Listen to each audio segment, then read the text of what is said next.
ഗോപികാ ജീവനസ്മരണം ഗോവിന്ദ ഗോവിന്ദ.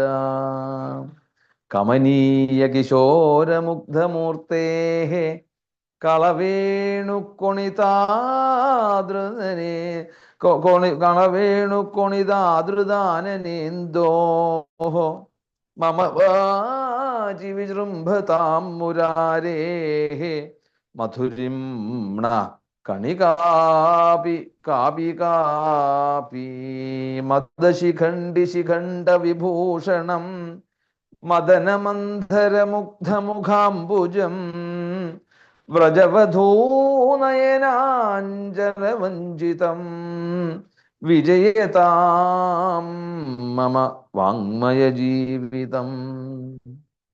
മൂകം കരോതി വാചാലം പങ്കും ലംഘയത്തെ ഗിരിം യൽകൃപാതമഹം വന്ദേ പരമാനന്ദമാധവം.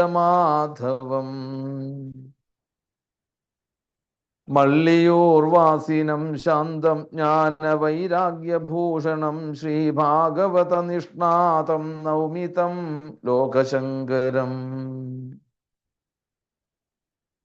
സസ്നേഹാദരമച്യുതേന ശനകൈഃ ഹസ്താംഗുലീലാളിതാം ആതാമ്രാധരചുംബിതാമവിരണം രോമോത്സവാലങ്കൃതാം സ്വൈരം പായയിതും സ്വചർവിതരസം ഹന്താഹ്വയന്തീ സഖീഃ അത്യുച്ചൈർനിതരാമുദാരഹൃദയാം ആരാധയേ വംശികാം.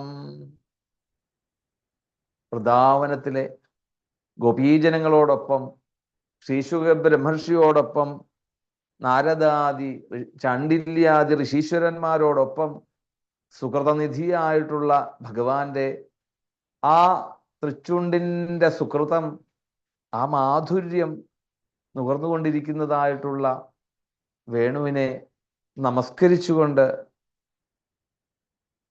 ആനന്ദിക്കുന്നതായിട്ടുള്ള ഗോപികമാര്, ആ ഗോപികമാരെ പോലെ നമുക്കും ഇതാ ഒരവസരം ആ ഗോപികമാരുടെ ഭക്തിയിലൂടെ ഒന്ന് നടന്നു നീങ്ങുവാൻ വേണ്ടിയിട്ട്. യുഗളഗീതം. കണ്ണൻ മാടുമേയ്ക്കാൻ പോകുമ്പോൾ ഗോപികമാർക്കൊക്കെ തൻ്റെ ഉള്ളിലെ സദാസമയവും കൃഷ്ണോഹം എന്നുള്ളൊരു ഭക്തി. അപ്പം ഇവര് കണ്ണനെ രാവിലെ മാടുമേയ്ക്കാൻ വേണ്ടി പറഞ്ഞു വിടുന്ന സമയത്തൊക്കെ ഇവരവിടെ ഉണ്ടാവും. അവിടെ കണ്ണൻ അങ്ങ് പോയി കഴിഞ്ഞാലോ, അവരുടെ ഗൃഹകൃത്യങ്ങളൊക്കെ കഴിഞ്ഞാൽ പിന്നെ അമ്പാടിയിൽ വന്ന യശോദയുടെ കൂടെ ഇരുന്നു കൊണ്ട് ആ കണ്ണനെ കുറിച്ചുള്ള ചിന്തകളാണ് മുഴുവൻ അവിടെ. അങ്ങനെ ഇവിടെയുള്ള സകല ചരാചരങ്ങൾക്കും ആ കണ്ണന്റെ മാധുര്യത്തെ, അല്ലെങ്കിൽ കണ്ണന്റെ ഉള്ളിൽ നിന്നും ഉണ്ടാകുന്നതായിട്ടുള്ള കണ്ണന്റെ ശുദ്ധമായിട്ടുള്ളൊരു ഭാവത്തെ ചരമായിട്ടുള്ള വസ്തുക്കളിൽ പോലും ആ ഒരു ജീവൻ കൊടുത്തുകൊണ്ട് അവര് എല്ലാവരെയും, അല്ലെ, നദികളാണെങ്കിലും വനങ്ങളാണെങ്കിലും വൃക്ഷങ്ങളാണെങ്കിലും അവരൊക്കെ ആ കണ്ണന്റെ ആ വേണുഗാനത്തെ ആസ്വദിച്ചുകൊണ്ട് അവിടെയുള്ള നന്ദിനിക്കുട്ടിയും മാൻപേടകളും അതുപോലെ കാളയും തുടങ്ങിയതായിട്ടുള്ള പക്ഷി ലതാദികളും മുഴുവൻ കണ്ണന്റെ വേണുഗാനം ആസ്വദിക്കുന്നതായിട്ടുള്ളവർക്ക് അവരുടെ ആ ഉള്ളിലെ ജീവനെ കാണാൻ സാധിക്കുന്നു, അവരുടെ ഉള്ളിലെ കണ്ണനെ കാണാൻ സാധിക്കുന്നു. വൃക്ഷത്തിലെയും പശുക്കളുടെയും ഒക്കെ ഉള്ളിലുള്ള ഈശ്വരഭാവത്തെ അവർക്ക് വ്യക്തമായിട്ട് കാണാൻ സാധിക്കുന്നതുകൊണ്ടാണ് അവർക്ക് പറയാൻ സാധിക്കുന്നത്, ദാ ആ യമുന വന്ന് എന്താണ് ഭഗവാന്റെ തൃപ്പാദങ്ങളിൽ വന്ന ചുഴിയോടുകൂടി ചുറ്റും അങ്ങനെ കടന്ന് പതുക്കെ ആ വേണുഗാനം കേട്ടുകൊണ്ട് അങ്ങനെ ആനന്ദിക്കുന്നത് കാണുമ്പം ആ ജലത്തിലും അല്ലെങ്കിൽ ആ യമുനയിലും കണ്ടു ആ ഒരു ജീവന്റെ തുടിപ്പ്. അതുപോലെ തന്നെ ദാ ആ ആകാശത്ത് വന്ന് നിൽക്കുന്നതായിട്ടുള്ള ബ്രഹ്മാദി ഋഷീശ്വരന്മാരെ, ബ്രഹ്മാദി ദേവന്മാരെ അവിടുന്ന് ദാ ഭഗവാന്റെ വേണുഗാനം ആസ്വദിക്കുന്നതായിട്ടുള്ള രംഗങ്ങളൊക്കെ കാണാൻ അവർക്ക് സാധിക്കുന്നു. അങ്ങനെ ആ ഭഗവാന്റെ രൂപത്തെയൊക്കെ വർണ്ണിച്ച് ആ ഗോപന്മാരുടെ കൂടെ ഇരിക്കുന്നതായിട്ടുള്ള ഭഗവാൻ അവിടെ പലതരത്തിലുള്ള ശൃംഗാര ചേഷ്ടകളൊക്കെ ചെയ്യുന്നതിനെയൊക്കെ മനസ്സിലാക്കിക്കൊണ്ട് ഈ പറഞ്ഞതായിട്ടുള്ള പ്രപഞ്ചത്തിലുള്ള സ്ഥാവര ജംഗമ വസ്തുക്കൾക്ക് മുഴുവൻ ആനന്ദം പകർത്തിക്കൊണ്ട് എല്ലാവരും അവരവരുടെ ദേഹത്തെ പോലും മറന്നുപോയിക്കൊണ്ട് ഇത് പറയുമ്പോൾ തന്നെ ഗോപികമാര് തന്മയീഭാവം വരുന്നു, തലമുടിയുടെ കെട്ടഴിയുന്നു, ഉടുത്ത എന്താണ് വസ്ത്രങ്ങൾ അഴിഞ്ഞു പോകുന്ന ഒരു അവസ്ഥ യശോദാമ കാണുകയാണ് അവിടെ.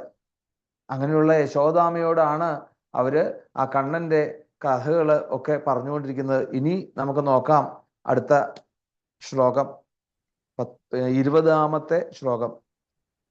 കുന്ദദാമകൃത കൗതുകവേഷോ ഗോപഗോധനവൃത്തോ യമുനായാം നന്ദസൂനുരനഖേതവ വത്സോ നർമ്മദ പ്രണയിനാം വിജഹാര മന്ദവായുരുപവാത്യനുകൂലം മാനയൻ മലയജസ്പരുശേന വന്ദിനസ്തമുപദേവഗണായേ വാദ്യഗീതബലിഭി പരിവവ്രുഹു. കുന്ദദാമകൃത കൗതുകവേഷോ. ഇനി ഇന്ന് ആർക്കാണ് ഭഗവാന്റെ ജീവൻ കൊടുത്തിരിക്കുന്ന ആർക്കാണ്? കുന്ദദാമകൃത കൗതുകവേഷോ. എല്ലാവരും പറയും തുളസിയും താമരയാണ് ഭഗവാൻ ഏറ്റവും പ്രിയം എന്ന്, അല്ലെ? സദാസമയവും അല്ലെ തൃപ്പാദങ്ങളില് തുളസിയും തൃക്കരങ്ങളില് താമരപ്പൂവും. എന്നാൽ അങ്ങനെ അല്ലാന്നാ ഗോപികമാര് പറയുന്നത്. എന്താണ്?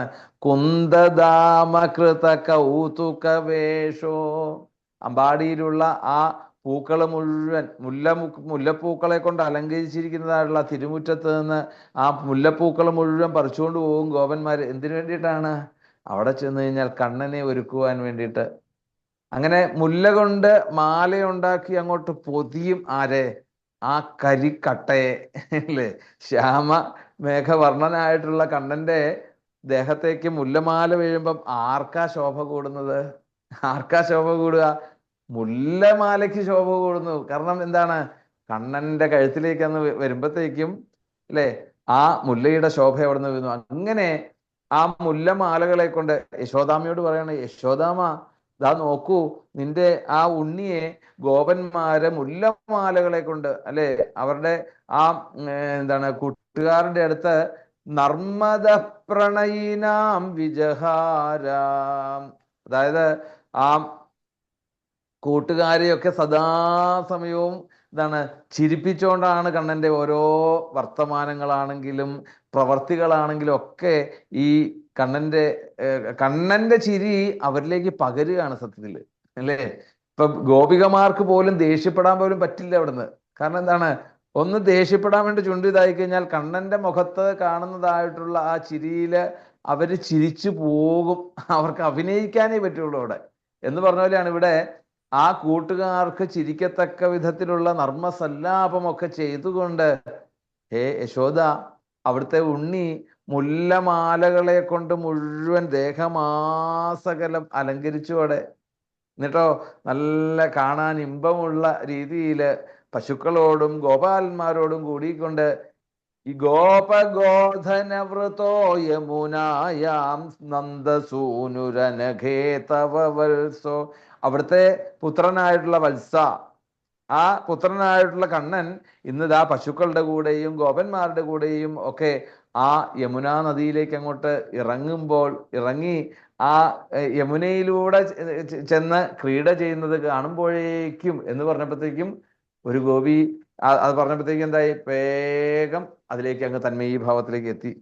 ഉടനെ മറ്റേ ഗോപി പറഞ്ഞു, അങ്ങനെ ഇറങ്ങിയപ്പോഴത്തേക്കും എന്താ സംഭവിച്ചത്? അപ്പം ഈ ആദ്യം പറഞ്ഞ ഗോപി എന്തായി? ആദ്യം പറഞ്ഞ ഗോപി അതിനകത്ത് വീണു. യമുനയിൽ വീണു അവിടെ. അങ്ങനെ ആയിക്കുമ്പോഴത്തേക്കും മന്ദവായുരുപവാത്യനുകൂലം മാനയൻ മലയജ സ്പരിശേന വന്ദിനസ്തമുപദേവഗണായേ വാദ്യഗീതബലിഭി പരിവവ്രൂ. ഇനി വായു അവിടുന്ന് പോന്നു അല്ലെ. നേരത്തെ അതാണ് പഞ്ചഭൂതങ്ങളെ എല്ലാം ഭഗവാനെ ആരാധിക്കുന്നതായിട്ടാണ് ഗോപികമാര് കാണുന്നത്. ഇവിടെ ആരാ കാണുന്നത്? ഇവിടെ ദാ വായു വരുന്നു. എങ്ങനെയാ വായു വരുന്നത്? മന്ദവായുരൂപവാത്യനുകൂലം അല്ലെ. ആ മാനയൻ മലേജസ്പരിശേന, അതായത് മലയപർവ്വതത്തിൽ ഉണ്ടാകുന്നതായിട്ടുള്ള ആ ചന്ദനത്തിന്റെ സുഗന്ധങ്ങളെ പേറിക്കൊണ്ട്, സുഗന്ധങ്ങളെ വഹിച്ചുകൊണ്ട് എന്താണ് മന്ദമാരുതൻ യശോദാമ നിന്റെ ആ ഉണ്ണിയെ ആദരിക്കുമാറ് അവിടെ വന്ദിനസ്തമുപദേവഗണായേ വാദ്യഗീത ബലിഭി പരിവവ്രൂ. അപ്പം എന്തായി? ഈ സുഗന്ധവും കൊണ്ട് മന്ദമാരുതൻ വന്ന് ആ കണ്ണന്റെ അടുത്തേക്ക് വരുന്നത് കാണുവാൻ വേണ്ടിയിട്ട് നോക്കൂ, അവിടെ ഈ മന്ദമാരുതൻ അവിടെ ആദരിക്കുന്നത് കണ്ടതോടുകൂടി സൂത മാഗധവന്തികളായിട്ടുള്ള സ്തുതിപാഠക വൃന്ദത്തിലെ പോലെ ഉപദേവന്മാരായിട്ടുള്ള ദേവന്മാര്, ഗന്ധർവന്മാര്, കിന്നരന്മാര് തുടങ്ങിയതായിട്ടുള്ള എല്ലാവരും ആകാശത്ത് നിരന്നു അവിടെ ചുറ്റും നിന്നുകൊണ്ട് വാദ്യഗീത ബലിഭി പരിവവ്രൂ. അവിടെ വാദ്യം, ഗീതം, അതായത് ഗാനം, വാദ്യം ഒക്കെ ചെയ്ത് പരിവവ്രൂ, ധാരാളം പുഷ്പവൃഷ്ടി ചെയ്തു എന്ന് പറയാണ്. ആ ഒരു രംഗം നമ്മളെ കാണിച്ചു തരികയാണ് ഗോപികമാര് അല്ലെ. ആ യമുനാ നദിയിൽ ക്രീഡിച്ചുകൊണ്ടിരിക്കുന്ന സമയത്ത് മന്ദമാരുതൻ വന്നു. മന്ദമാരുതൻ വന്ന് ഗോപന്മാരെയും കണ്ണന്റെ അടുത്തേക്ക് അങ്ങോട്ട് ഇങ്ങനെ, അതെങ്ങനെയാണ്? കൊടുങ്കാറ്റായിട്ടല്ല, മന്ദമാരുതനായിട്ടാണ് വരുന്നത് അല്ലെ. ആ തഴുകിക്കൊണ്ട് ചന്ദനത്തിന്റെ ലേപം ധരിച്ചുകൊണ്ട് അതിന്റെ സുഗന്ധം വഹിച്ചുകൊണ്ട് വന്ന് കണ്ണനെ ആദരിക്കുന്നത് കണ്ടപ്പോൾ എന്തെന്നില്ലാത്തൊരു ആനന്ദം ആ ദേവന്മാർക്കെല്ലാം. ഉപദേവന്മാരായിട്ടുള്ളവരെല്ലാവരും അവിടെ, ആ സൂതമാഗത വന്തികള്, സ്തുതിപാഠകന്മാര് എല്ലാവരും കൂടി, ഗന്ധർവാദി കിന്നരാദികള് എല്ലാവരും ആ ആകാശത്ത് ചുറ്റും കൂടി നിന്നുകൊണ്ട് ഗംഭീരമായിട്ട് വാദ്യമേള ഘോഷത്തോടു കൂടിയിട്ടുള്ള ഗാനം പൊഴിച്ചുകൊണ്ട് പുഷ്പവൃഷ്ടി ചെയ്യുന്നു ഇവിടെയും. അപ്പൊ ശരിക്ക് എന്താണ്? ശരിക്ക് യശോദയോടാണ് ഈ സന്തോഷം മുഴുവൻ പറയുന്നത്. കാരണം നിനക്കുണ്ടായ ഒരു ഭാഗ്യേ അല്ലേ. സാധാരണ ഈ സ്ത്രീകൾ പരസ്പരം കൂടിക്കഴിഞ്ഞാൽ പരസ്പരമുള്ള അവരുടെ ആ ഭാഗ്യത്തെക്കുറിച്ച് അങ്ങനെ പറഞ്ഞവര് അല്ലെ, ഉള്ളിൽ അസൂയാണ്.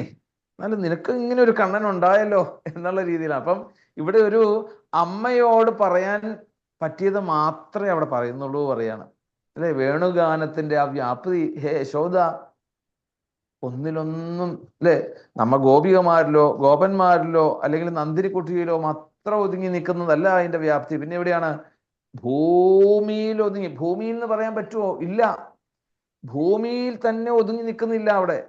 നോക്കൂ, ബ്രഹ്മാദി ദേവന്മാര്, ഗന്ധർവന്മാര്, ഉപദേവന്മാര്, പിന്നെയോ ഭൂമിയിലുള്ള മൃഗഗാവോ വൃഷ അല്ലെ, കാളകള്, മൃഗങ്ങള്, മാൻ, വൃക്ഷലതാദികള്, നദികള്, ഇവയെല്ലാം ആ വേണുഗാനത്തിൽ, ആ മുരളീധാരയില് ലയിച്ച് മതിമറന്ന് ആനന്ദിക്കുന്നു. എന്തൊരു ഭാഗ്യം ചെയ്തൊരു സ്ത്രീയാണ് യശോദ എന്ന് പറഞ്ഞ് ഇവരെപ്പോഴും എന്താണ്? യശോദയുടെ കാല് പിടിക്കാൻ ഇവർക്ക് സമയമുള്ളൂ.